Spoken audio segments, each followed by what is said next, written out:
So we all know the deal with Dossier right now. They make inspired expressions or more affordable alternatives of really popular designer or niche fragrances. Here is an alternative of a really high-end designer fragrance. It's by Tom Ford. It's called Soleil Blanc. Dossier's interpretation is called Powdery Coconut. Of course, we're about to enter the summertime. This is the ideal time to be wearing a fragrance like this. I'm excited to let you know about it very soon, so make sure to stay tuned.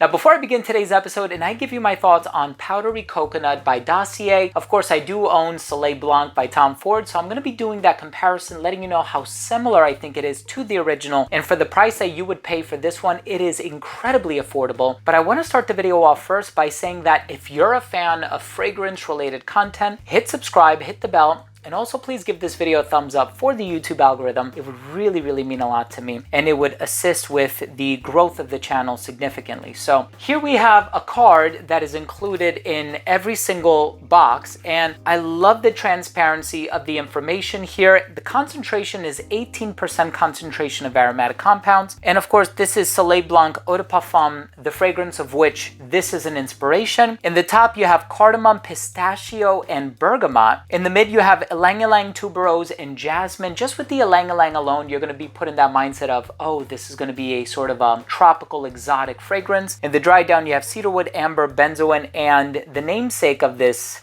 inspired expression, which is coconut. Nevertheless, I'm going to break it down for you as best as I can and make comparisons to the original. Let's start things off with a quick look at the presentation first.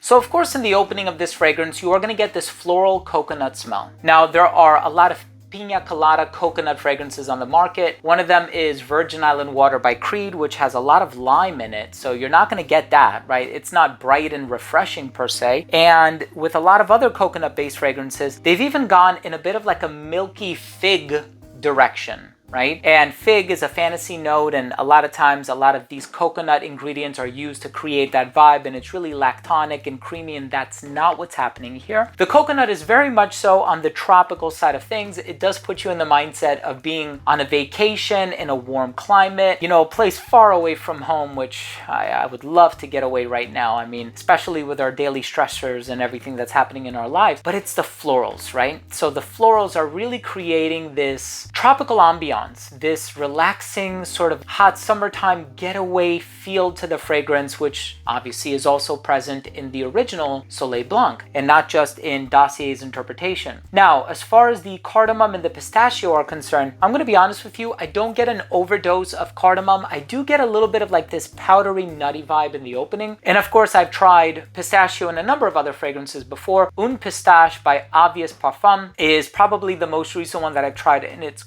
gorgeous. There's also Pistachio by Dias and Durga, and I've tried a handful of other pistachio-based fragrances as well. And all I can say is that it's not very strong in this one. It's really just kind of an accent note. So I wouldn't suggest buying this one for the pistachio note alone, because I don't think you're gonna get your fix per se. But if you're looking for something smooth, tropical, a bit on the casual side, but you can wear this one dressed up as well, but fantastic for the spring and summer, you gotta check out Powdery Coconut. So the question is, how similar is it to the original? I've said this in videos in the past, and I think it bears repeating. I won't know the exact percentage, nor will I lie and tell you, oh yes, it's 98% similar. I have not performed a lab analysis. Yes, you can reverse engineer perfumes using GCMS technology. I am not in possession of a gas chromatograph or a mass spectrometer. I cannot reverse engineer the liquid of a perfume, but that's what brands like Dossier do, right? They rely on technology like GCMS, which, I mean, just to own those highly sophisticated pieces of equipment, it's going to cost you millions of dollars. And what happens with that is it spits out all of the ingredients that should be in the perfume, and for as long as you have access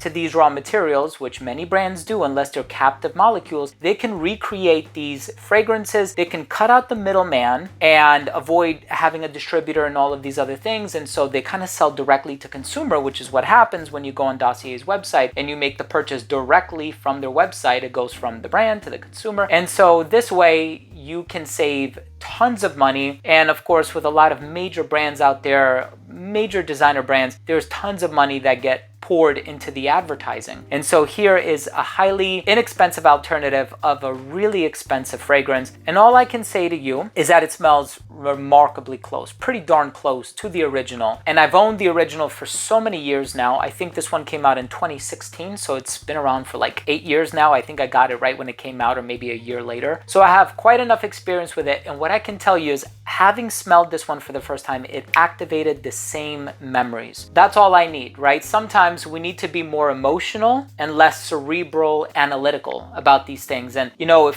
since I was compelled to feel the same emotions when I smelled it, I'm just gonna go ahead and say, yes, this is very, very similar to the original. And even after doing a side-by-side, they seem very similar as well. So I hope you have a chance to pick it up. If you're a fan of Soleil Blanc, you should definitely pick this one up. And I always preferred the original Soleil Blanc to Eau de Soleil Blanc, which is a bit lighter, right? So even when we're dealing with something fresh and light and summery, you don't want to get too much lighter. In any case, I think this one is awesome, super inexpensive. Check it out. Let's finish things off with my overall assessment. So first up, in terms of the uniqueness and the overall smell, it's not a unique fragrance. It's a clone.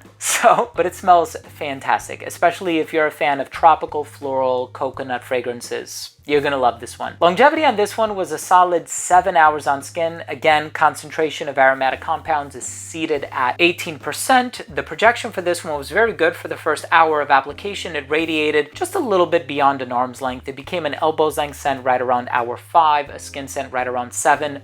For me at least. In terms of the versatility, ideal for the spring and summer, or hot weather, generally speaking, depending on where you live. I think this one is great for anybody of any age, perfectly unisex. Even though on account of the jasmine, the ylang-ylang, I can see some people arguing that it might lean traditionally feminine, but I think it's perfectly unisex in my opinion. And as far as the presentation is concerned, very minimalist, simplistic. I like the magnetic caps. I love the distribution on the atomizer, but the simplicity in the box is what contributes to the inexpensiveness of the fragrance. My final verdict on this fragrance is, if you're looking for what is perhaps the best alternative of Soleil Blanc by Tom Ford on the market presently, check out Powdery Coconut by Dossier. I sincerely hope you love it. Thank you so much for watching. I hope you enjoyed this video. I hope you learned something. I hope I gave you the opportunity to learn about a brand new fragrance. I hope my breakdown of the scent did it justice. If you took anything of value, please hit subscribe, hit the bell, and give this video a thumbs up for the algorithm.